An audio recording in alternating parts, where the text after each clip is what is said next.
Hello, അപ്പോൾ ആരെങ്കിലും കോൺവാളിൽ പോകുന്നുണ്ടെങ്കിൽ മസ്റ്റായിട്ടും വിസിറ്റ് ചെയ്യേണ്ട ഒരു കാസിലാണ് ഞാൻ ഈ കാണിക്കുന്നത്. ടിൻഡാജൽ കാസിൽ എന്നാണ് പേര്. സോ ഇത് ഭയങ്കര ബ്യൂട്ടിഫുള്ളും ഭയങ്കര പ്രകൃതി ഭംഗി നിറഞ്ഞൊരു സ്ഥലമാണ്. അപ്പം ഈ ഒരു ഇത് കാണുമ്പോൾ തന്നെ അറിയാം നമുക്ക് ഒരുപാട് നടന്നിട്ടാണ് പോകേണ്ടത്. നമ്മളിത് ഇപ്പം മാപ്പ് കാണുമ്പോൾ ഇത്രയും ഭയങ്കര വൈഡായിട്ട് കിടക്കുന്ന ഒരു ഏരിയ ആണിത്. സോ നമ്മളിത് ഈ ഒരു സ്ഥലത്ത് മാത്രമേ എത്തിയിട്ടുള്ളൂ. നമുക്ക് ഇത്രയും സ്ഥലം കവർ ചെയ്ത് നമ്മൾ ആ ഗാലോസ് സ്റ്റാച്ചു എന്നാണ് എൻ്റെ പേര്, ആ സ്റ്റാച്ചുവിൻ്റെ അടുത്ത് വരെ പോകാൻ ഉദ്ദേശിക്കുന്നുണ്ട്. സോ കുറേ നടക്കാനുണ്ട്. പക്ഷേ ചുറ്റുമുള്ളൊരു പ്രകൃതി മനോഹരമായിട്ടുള്ള ദൃശ്യങ്ങൾ കാരണം നമുക്ക് അത്രയും നടന്നു എന്നുള്ളൊരു ഫീലൊന്നും ഉണ്ടാവില്ല. അത്ര ബ്യൂട്ടിഫുൾ ആയിട്ടുള്ളൊരു ജേണിയാണ് നമുക്ക് നടക്കാവുന്ന ഒരു ഇതാണ്. അപ്പോൾ ഇതെന്ന് വെച്ചാൽ ഇംഗ്ലണ്ടിലെ കോൺവാളിലാണ് ഇതുള്ളതെന്ന് ഞാൻ ഓൾറെഡി പറഞ്ഞു. അപ്പോൾ ഇത് ഇവിടെ അറ്റ്ലാന്റിക് മഹാസമുദ്രത്തോട് ചേർന്നുള്ള ഈ ഉയർന്ന പാറക്കെട്ടിൻ്റെ മുകളിലാണ് സ്ഥിതി ചെയ്യുന്നത് ഈ കാസിൽ. അപ്പം അതോടൊപ്പം തന്നെ ബ്രിട്ടനിലെ ഏറ്റവും മനോഹരവും അതുപോലെ ചരിത്ര പ്രാധാന്യവുമുള്ള കോട്ടകളിൽ ഒന്നാണ് ഈ ടിൻഡാജൽ കാസിൽ എന്ന് പറയുന്നത്. എനിക്ക് തോന്നുന്നു ഞാൻ ഈ വീഡിയോയിൽ ഫുള്ള് നിങ്ങൾക്ക് കാണാൻ പറ്റുന്നത് എൻ്റെ ഫ്രണ്ടിൽ ഒരുപാട് പേര് ഫോട്ടോ എടുക്കുന്നത് തന്നെയായിരിക്കും. ഫോട്ടോ എടുക്കുന്ന ആൾക്കാരെ കൊണ്ട് നിങ്ങൾ ചിലപ്പോൾ പൊറുതിമുട്ടേണ്ടി വരും. ബിക്കോസ് അത്രയ്ക്ക് ബ്യൂട്ടിഫുള്ളാണ് ഈ സ്ഥലം. നമുക്ക് എങ്ങോട്ട് നോക്കിയാലും അയ്യോ ഇതിൻ്റെ ഫോട്ടോ എടുക്കണം ഉള്ളൊരു തോന്നലായിരിക്കും ഉണ്ടാകുന്നത്. അപ്പോൾ ഇതിൻ്റെ ഒരു ഹിസ്റ്ററിയിലേക്കൊക്കെ വരികയാണെങ്കിൽ 5ാം നൂറ്റാണ്ട് മുതൽ 7ാം നൂറ്റാണ്ട് വരെ കോൺവാളിലെ ഭരണാധികാരികളുടെ ഒരു പ്രധാന കേന്ദ്രമായിരുന്നു എന്നാണ് ഈ ടിൻഡാജൽ കാസിലിനെ പറ്റി പുരാവസ്തു ഗവേഷകർ കരുതി വരുന്നത്. പിന്നീട് 13ാം നൂറ്റാണ്ടിൽ റിച്ചാർഡ് ഏൾ ഓഫ് കോൺവാൾ ഇവിടെ ഒരു മധ്യകാല കോട്ട പണിതു. അപ്പോൾ നമ്മൾ ഈ കാണുന്നതൊക്കെ ശരിക്കും ഈ കോട്ട കുറച്ച് തകർന്നിട്ട് അതിൻ്റെ അവശിഷ്ടങ്ങളും കാര്യങ്ങളാണ് നമ്മൾ കാണുന്നത്. പക്ഷേ എന്ത് അടിപൊളിയാണെന്ന് അറിയുമോ എന്ന് വെച്ചാൽ ഇങ്ങനെ ഈ കല്ല് കൊണ്ട് ഉണ്ടാക്കിയിട്ടുള്ളതല്ലേ. അപ്പോൾ അതിൻ്റേതായിട്ടുള്ള ഈ ഒരു ചുറ്റുമുള്ള പച്ചപ്പും പിന്നെ അതിനെ കവർ ചെയ്തിട്ടുള്ള അതേ അടിപൊളി മനോഹരമായിട്ടുള്ള ഈ ഒരു കടലിൻ്റെ ദൃശ്യങ്ങളൊക്കെ കൊണ്ട് ഭയങ്കര ഒരു ബ്രത്ത് ടേക്കിംഗ് വ്യൂസാണ് നമുക്ക് ഇവിടെ നിന്ന് കിട്ടുന്നത്. അപ്പോൾ ഇങ്ങനത്തെ ഫലകങ്ങളിലൊക്കെ ഇതിൻ്റെ മെയിൻ ഇവിടുത്തെ കാര്യങ്ങൾ ഇതെന്തായിരുന്നു പണ്ട്, ചിലതൊക്കെ ഇവിടുത്തെ ഡൈനിങ് ഏരിയ ആയിരുന്നു, ചിലത് ഇവിടുത്തെ മെയിൻ ഹാളൊക്കെ ആയിരുന്നു, ചിലത് റൂംസ്. അപ്പോൾ അതിനെപ്പറ്റിയൊക്കെ ഇങ്ങനെ എക്സ്പ്ലെയിൻ ചെയ്ത് വെച്ചിട്ടുണ്ട്. ഓക്കെ, അപ്പം ഈ ടിൻഡാജൽ കാസിൽ ലോകപ്രശസ്തമായത് ഇതൊന്നും കൊണ്ടല്ല, വേറൊരു കാര്യം കൊണ്ടാണ്. അതായത് കിങ് ആർതർ എന്ന് പറയുന്ന ഇതിഹാസ രാജാവുമായി ബന്ധപ്പെട്ട കഥകളാലാണ് ഈ ടിൻഡാജൽ കാസിൽ ഭയങ്കരമായിട്ട് ഫേമസ് ആവുന്നത്, അതായത് ലോകപ്രശസ്തമാവുന്നത്. അതായത് 12ാം നൂറ്റാണ്ടിൽ ജെഫ്രി ഓഫ് മുൺമൗത്ത് എന്ന് പറയുന്ന ഒരാൾ എഴുതിയ ഒരു ഗ്രന്ഥത്തിൽ കിങ് ആർതറിൻ്റെ ജനനവുമായിട്ട് ഈ ഒരു കാസിലിനെ ബന്ധപ്പെടുത്തി. അതായത് കിങ് ആർതർ ഇവിടെയാണ് ജനിച്ചത്, ടിൻഡാജലിലാണ് ജനിച്ചതെന്ന് പറയുന്നൊരു ഇത് ഉണ്ടായി.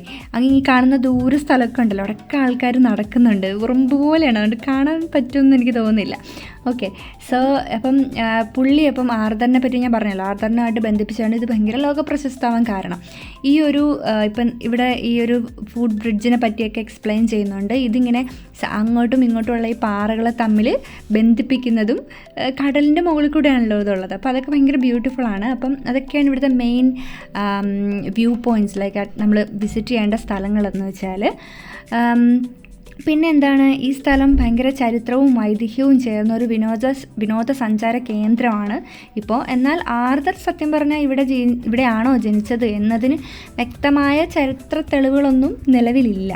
ഓക്കെ, ഇപ്പം ഞാനീ പറഞ്ഞ കടലിന് മുകളിലൂടെ ഈ പാറകളെ ബന്ധിപ്പിക്കുന്ന ഈ മനോഹരമായിട്ടുള്ളൊരു പാലം, പിന്നെ അതുപോലെ ഇവിടെ മെർലിൻസ് കേവ് എന്ന് പറഞ്ഞൊരു കേവ് ഉണ്ട്, ആ ഗുഹ, പിന്നെ കടലിൻ്റെ അതിമനോഹരമായിട്ടുള്ള കാഴ്ചകൾ, ഈ പഴയ കോട്ടയുടെ അവശിഷ്ടങ്ങളും പുരാവസ്തു അതിൻ്റെ കണ്ടെത്തലുകളും അതെല്ലാം കൂടെ കൂട്ടി പറഞ്ഞു കഴിഞ്ഞാൽ ചുരുക്കത്തിൽ ടിൻഡാജൽ ഒരു പഴയ കോട്ട മാത്രമല്ല, ബ്രിട്ടൻ്റെ ചരിത്രവും അതുപോലെ കിങ് ആർതറിൻ്റെ ഐതിഹ്യവും പ്രകൃതി സൗന്ദര്യവും ഒരുമിച്ച് ചേർന്ന അതുല്യമായിട്ടുള്ളൊരു സ്ഥലമാണ്. നമുക്ക് ശരിക്കും ഇവിടെ നിന്നത് എത്ര ആസ്വദിച്ചാലും മതിയാവത്തില്ല, അതുപോലെ നല്ല ഒരു വ്യൂസൊക്കെയാണ് ഇവിടെ നമുക്ക് കിട്ടുന്നത്.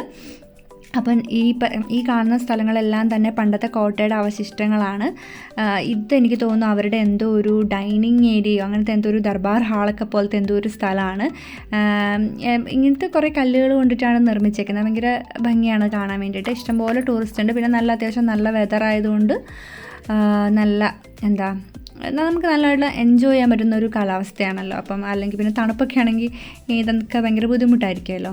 ഈ കടലിൻ്റെ കളറൊക്കെ കണ്ടു കഴിഞ്ഞാൽ അത്രയ്ക്കും ഭയങ്കര ബ്യൂട്ടിഫുള്ളാണേ.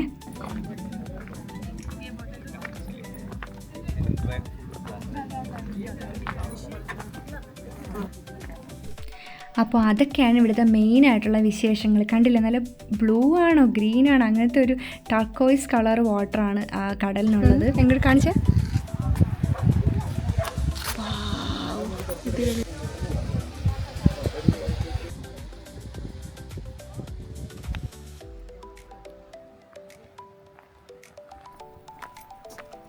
ഇതിനു മുമ്പ് നമ്മൾ ഒരുപാട് കാസിലൊക്കെ കാണാൻ പോയിട്ടുണ്ട്. അപ്പോൾ അങ്ങനത്തെ രീതിയിലുള്ളൊരു കാസിൽ എന്നുള്ളൊരു മൈൻഡ് സെറ്റിലാണ് ഞാൻ ശരിക്കും ഇവിടെ വന്നത്. കാര്യം എല്ലായിടത്തും ഇങ്ങനെ ഒരു കോട്ട ഉണ്ടാവും, നമ്മളത് കാണും, ഓക്കെ ഇതാണ് കാസിൽ. പക്ഷേ ഇപ്പോൾ ഇവിടെ വന്നപ്പം ആദ്യം ഇവിടെ കണ്ട ഒരു വലിയ ബിൽഡിംഗ് ആയിരിക്കും കാസിലെന്ന് വിചാരിച്ചു. പക്ഷെ അതല്ല, ഇത് ഈ കാണുന്ന ഈ ഒരു ഭാഗം ഫുള്ള് അതിൻ്റെ ഓരോരോ ഭാഗങ്ങളായിരുന്നു എന്ന് ഇവിടെ വന്നപ്പോഴാണ് മനസ്സിലായത്. നമ്മൾ ആദ്യമൊക്കെ എവിടെ കാസിലെത്തിയില്ലേ എന്നുള്ളൊരു ഇതിലാണ് നടന്നുകൊണ്ടിരുന്നത്. പിന്നെയാണ് മനസ്സിലായത് ഇതെല്ലാം കാസിലിൻ്റെ ഇങ്ങനെ അവശിഷ്ടങ്ങളും കാര്യങ്ങളൊക്കെയാണ്. ഈ പറഞ്ഞ പോലെ കുറേ നടക്കാനുണ്ട്. നടന്ന് നമ്മൾ ആ ആദ്യം കണ്ട ഗാലോ സ്റ്റാച്ചു എന്ന് പറയുന്ന അവിടെ എത്തുക എന്നുള്ളതായിരുന്നു നമ്മുടെ ലക്ഷ്യം. അപ്പോൾ പോണ വഴിക്ക് ഇഷ്ടം പോലെ ഫോട്ടോസൊക്കെ എടുത്തിട്ടുണ്ടെങ്കിൽ ഇത്രയും ബ്യൂട്ടിഫുൾ ആയിട്ടുള്ള സ്ഥലം കണ്ടെങ്കിൽ എങ്ങനെയാണ് ഫോട്ടോ എടുക്കാതിരിക്കുന്നത് അല്ലേ? അപ്പം ഈ ഫോട്ടോസും കാര്യങ്ങളൊക്കെ കണ്ടപ്പോഴാണ് നമ്മൾ പണ്ട് ബുക്കൊക്കെ വാങ്ങിക്കുമ്പോൾ, അതായത് ക്ലാസ്മേറ്റ്സിൻ്റെ നോട്ട്ബുക്കിൻ്റെയൊക്കെ ബാക്കിലൊക്കെയുള്ള ഫോട്ടോസില്ലേ, അതുപോലുണ്ട്. അതുപോലെ നമ്മളൊരുപാട് ഇൻ്റർനെറ്റിലൊക്കെ കാണുന്ന കുറേ ഫോട്ടോസ് നമ്മളിവിടുത്തെ ഓരോ സ്ഥലങ്ങൾ കാണുമ്പോൾ ഇത് ആ ഫോട്ടോ ആയിരുന്നല്ലോ എന്ന് തോന്നുന്ന രീതിയിലുള്ളതാണ്. പിന്നെ ഇവിടെ മൊത്തം ഈ കുഞ്ഞു പൂക്കളിങ്ങനെ താഴ്വാരം എന്ന് വേണമെങ്കിൽ പറയാം. അതുപോലെ അവിടെ ഇങ്ങനെ ഇഷ്ടം പോലെ കുഞ്ഞു വെള്ളപ്പൂക്കൾ പിടിച്ച് കിടക്കുമായിരുന്നു. നല്ല ബ്യൂട്ടിഫുൾ ആയിരുന്നു കാണാൻ വേണ്ടിയിട്ട്. അപ്പം ഞങ്ങൾ നടന്ന് ഇതിൻ്റെ പൊക്കത്തിലോട്ട് പൊയ്ക്കൊണ്ടിരിക്കുകയാണ്.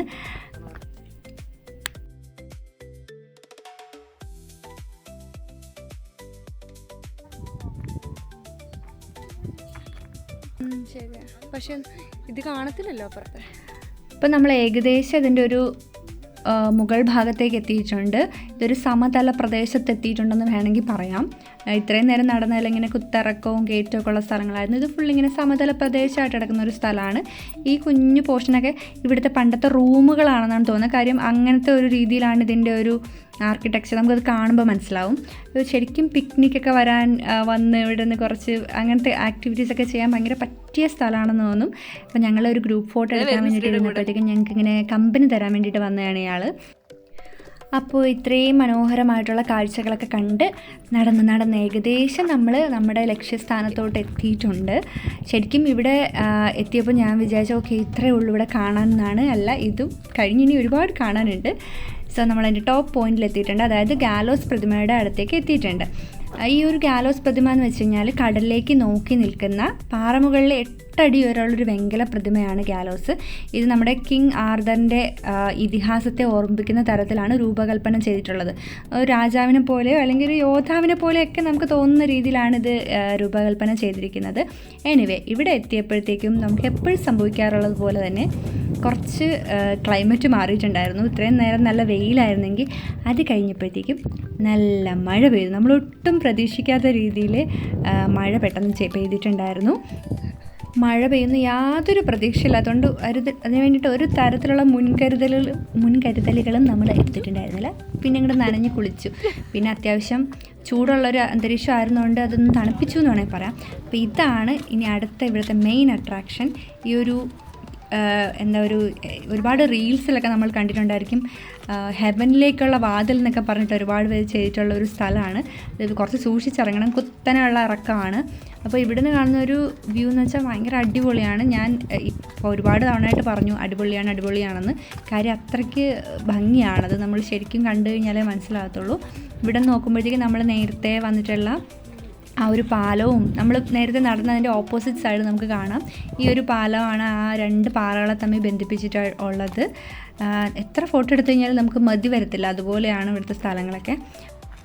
ടിൻഡാജൽ കാസിൽ കാണാൻ വേണ്ടിയിട്ട് ടിക്കറ്റ് എടുത്ത സമയത്ത് മോർണിംഗ് ടു ഈവനിങ് ടൈം പറഞ്ഞപ്പോൾ ഞാൻ വിചാരിച്ചു ഇവിടെ ഇത്രയും കാണാനുള്ള കാസിൽ രാവിലെ തൊട്ട് വൈകുന്നേരം എന്ന് വിചാരിച്ചു. പക്ഷെ ഇപ്പോഴാണ് മനസ്സിലായത് നമ്മൾ നടന്ന് എന്തോരം നടന്നിട്ട് ഇത് കണ്ടു തീരുന്നില്ലല്ലോ, അത്രയ്ക്കും ഉണ്ടായിരുന്നു. അതിൻ്റെ റീസൺ ഇപ്പോഴാണ് മനസ്സിലായത്. ഇവരെ ഇങ്ങനെ ഓരോ മലയിലോട്ടും ഓരോ സൈഡിലോട്ടും കയറാൻ വേണ്ടി എല്ലായിടത്തും നമ്മൾ നോക്കിക്കഴിഞ്ഞാൽ ഇങ്ങനെ പാലവും ചെറിയ പടികളും ഒക്കെ ആയിട്ട് കുറേ ഉണ്ട്. ഇത് കൺസ്ട്രക്ട് ചെയ്തവർ ഭയങ്കര എന്തെല്ലാം ചിന്തിച്ചിട്ടായിരിക്കും ചെയ്തിട്ടുണ്ടാവുക. അത്രയ്ക്കും സേഫ്റ്റി വേണം. അതുപോലെ തന്നെ ഈ സ്ഥലത്തിൻ്റെ ഒരു ഭംഗി മനോഹാരിതയൊക്കെ അതുപോലെ സംരക്ഷിച്ചിട്ട് വേണമല്ലോ ഇതൊക്കെ ചെയ്യാൻ വേണ്ടിയിട്ട്. അതൊക്കെ അവർ നല്ല അടിപൊളിയായിട്ട് ചെയ്തിട്ടുണ്ട്. അപ്പോൾ ഇനി നമ്മൾ ഏകദേശം ഇതിൻ്റെ ഒരു എൻഡ് ഏരിയയിലായിട്ട് പോകുന്നുണ്ട്. മെർലിൻസ് കേവ് ആണ് പിന്നെ ഒരു അട്രാക്ഷൻ ഉള്ളത്. സോ അവിടെ നമ്മൾ പോയിട്ടുണ്ടായിരുന്നു.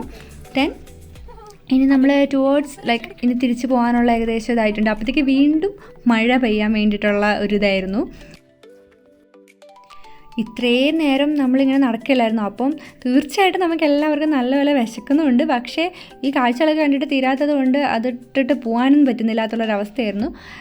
എനിവേ ഇതെല്ലാം കണ്ടു കഴിഞ്ഞു. ഇനി നമ്മൾ എന്തെങ്കിലും അവിടെ ഒരു കുഞ്ഞു കഫേ ഉണ്ട്. അപ്പോൾ കഫേയിൽ പോയിട്ട് എന്തെങ്കിലും ഒന്ന് കഴിച്ചിട്ട് പോകാമെന്നാണ് വിചാരിക്കുന്നത്. അപ്പോൾ ഇനി കഫേയിലേക്ക് പോവുകയാണ്. കഫേ ഒരു ചെറിയ കഫേയാണ് കേട്ടോ. അപ്പോൾ ഭയങ്കര സാധനങ്ങളൊന്നും ഉണ്ടാവില്ല.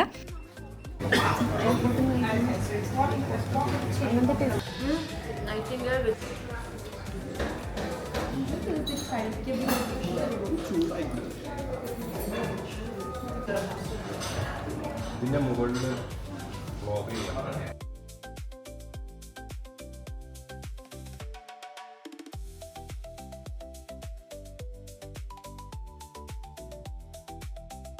അപ്പോൾ സാൻഡ്വിച്ചും കേക്കും പിന്നെ കോഫിയൊക്കെ കഴിച്ചു. ഇനി നമുക്ക് തിരിച്ചു പോകണം. തിരിച്ചു പോകുന്നതിന് മുമ്പ് ഇവിടെ ഒരു ചെറിയ സോനിയർ ഷോപ്പ് ഉണ്ടായിരുന്നു. അപ്പോൾ അതിനകത്ത് പോയിട്ട് എന്തൊക്കെയുണ്ടെന്ന് അവിടെയും കൂടെ ജസ്റ്റ് ഒന്ന് കറങ്ങി.